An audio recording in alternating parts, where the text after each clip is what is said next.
राज्यसभेच्या 56 जागांसाठीची निवडणुकीची प्रक्रिया सुरू आहे. उमेदवारी अर्ज दाखल करण्याचा काल अंतिम दिवस होता. महाराष्ट्रातील 6 जागांसाठी 7 उमेदवारी अर्ज दाखल करण्यात आलेत. भाजपकडून अशोक चव्हाण, अजित गोपछडे, मेधा कुलकर्णी यांना उमेदवारी देण्यात आली आहे. दुसरीकडे राष्ट्रवादी काँग्रेसकडून प्रफुल्ल पटेल, एकनाथ शिंदे यांच्या शिवसेनेकडून मिलिंद देवरा तर काँग्रेसनं चंद्रकांत हंडोरे यांना उमेदवारी दिली आहे.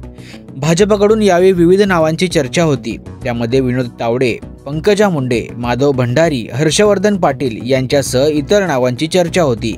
माधव भंडारी यांचं नाव यावेळी देखील चर्चेत आलं, पण उमेदवारी जाहीर झाली नाही. याच मुद्द्यावरून माधव भंडारी यांचा मुलगा चिन्मय भंडारी यांनी ट्विटर प्लॅटफॉर्मवर एक ट्विट केलंय. त्यामध्ये त्यांना वडिलांचं पक्षासाठीचं योगदान मांडलं असून तब्बल 12 वेळा नाव चर्चेत आलं, पण उमेदवारी काही मिळाली नाही असं त्यांनी म्हटलंय. चिन्मय भंडारी यांना पोस्टमध्ये ती वैयक्तिक असल्याचंही स्पष्ट केलंय.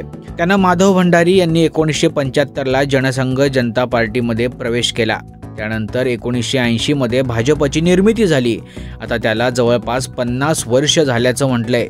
या 50 वर्षाच्या काळात माधव भंडारी यांनी महाराष्ट्राच्या विविध संघटना बांधणीचं काम केलं. हे सर्व सुरू असताना प्रसिद्धीच्या झोतापासून ते दूरच राहिले. माझ्या जीवनात 12 वेळा असं अनुभवलंय की वडिलांचं नाव 12 वेळा विधानसभा किंवा राज्यसभेच्या निवडणुकीच्या वेळी चर्चेत आलं, पण उमेदवारी काही मिळाली नाही असं चिन्मय भंडारी म्हणाला. यातून पक्षाच्या नेतृत्वाला प्रश्न विचारायचे नाहीत असंही त्यांना स्पष्ट केलंय. Bureau report, Maharashtra news 24.